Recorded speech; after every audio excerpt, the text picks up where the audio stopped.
Sejarah mencatat laporan polisi mantan Presiden Joko Widodo kepada warga negara Indonesia. Salah duanya adalah kami yang ada di sini.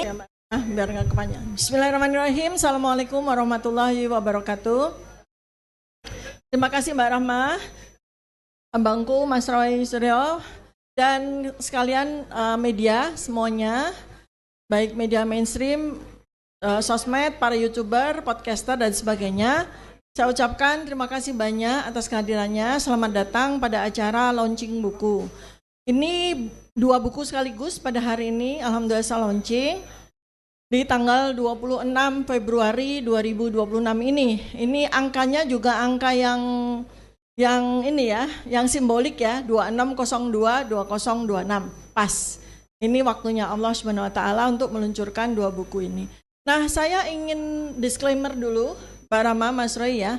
Jadi buku pertama yang kami launching pada hari ini, judulnya adalah Jalan Samurai Akademik, Nalar Keberanian dan Tanggung Jawab Ilmiah Dr. Tifa.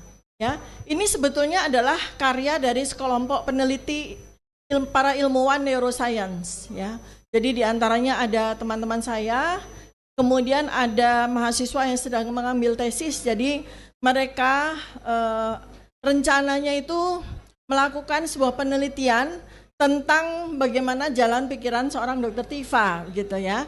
Dan jalan pikiran saya ini mereka jadikan sebagai bahan kajian, bahan penelitian. Bahkan mungkin insya Allah akan ada beberapa tesis S2 yang akan jadi ya.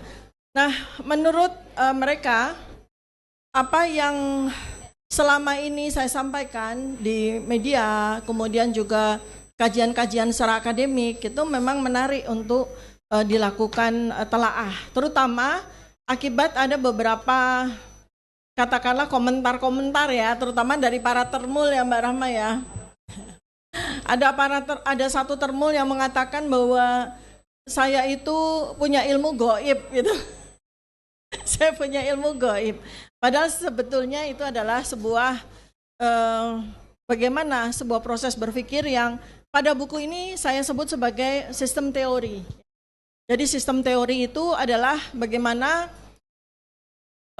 cara Dr. Tifa ya, cara saya itu untuk mengcapture segala nomina dan fenomena yang terjadi pada 1, 2, 3 multi peristiwa yang ternyata semua peristiwa yang terjadi itu saling berkelindan satu sama lain, saling berhubungan satu sama lain, saling menjadi sebab akibat satu sama lain. Sehingga ketika kita, katakanlah sekarang ini saya sama Mas Roy sama Rismon sedang fokus kepada penelitian kami yang udah selesai ya Mas, yaitu terkait dengan ijazah Joko Widodo, dan kita lanjutkan dengan riwayat pendidikan juga ijazah anaknya dari Gibran Rakabuming itu adalah sebuah peristiwa yang ternyata tidak berdiri sendiri ya, ternyata adalah sebuah peristiwa yang berkelindan antara satu peristiwa dengan peristiwa yang lain. Oleh karena itu ketika tanggal 30 April 2025 sejarah mencatat laporan polisi mantan Presiden Joko Widodo kepada warga negara Indonesia.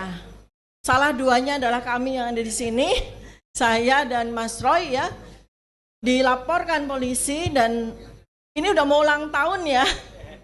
Nanti hampir setahun ya laporan polisi tersebut, diikuti oleh laporan beberapa termul lainnya gitu ya, dan kemudian kita juga mengikuti berbagai pemeriksaan.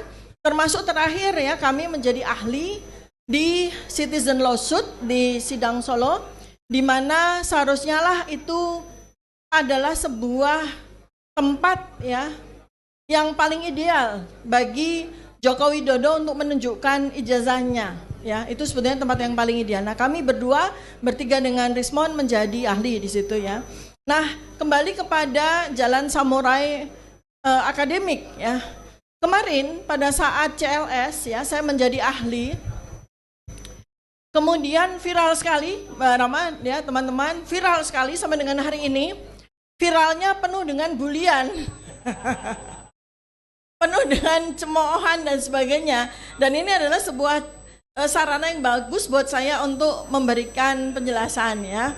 Jadi ada salah seorang pengacara, penasihat hukum dari UGM, ya, bertanya kepada saya tentang latar belakang pendidikan saya, dan kemudian sejurus dengan itu saya sampaikan bahwa saya memang tidak menggunakan jurnal sebagai cara saya untuk mendiseminasikan temuan-temuan saya maupun penelitian-penelitian saya.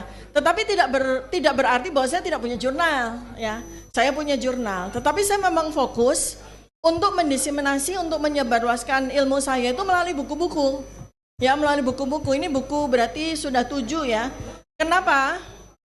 Saya waktu itu mengatakan di sidang tersebut bahwa saya mengikuti tradisi-tradisi dari para ilmuwan terdahulu, para filsuf terdahulu, semacam Socrates, Plato, dan sebagainya, yang mereka mentasbihkan ilmu mereka agar menjadi legacy, agar menjadi warisan yang nyatanya bisa bertahan sampai 2500 tahun. Itu yang saya gunakan. Makanya hari ini dengan bahagia saya meluncing buku yang ke-6, ke-7 saya.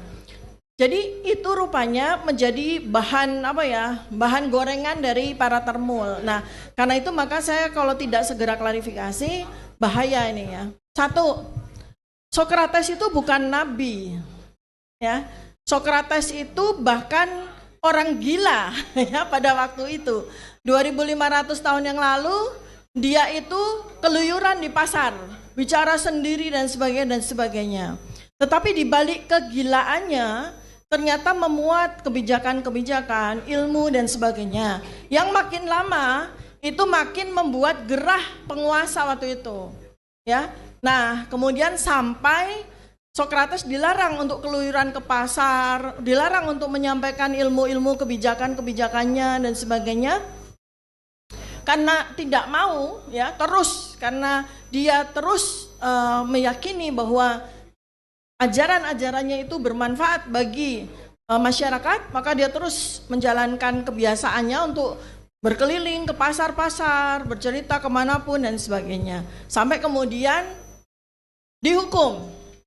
Hukumannya tidak tanggung-tanggung oleh penguasa waktu itu, disuruh minum racun, ya. Jadi kalau kita melihat sebuah rangkaian peristiwa yang dialami oleh Socrates, ya, itu sama dengan kami gitu loh, ya.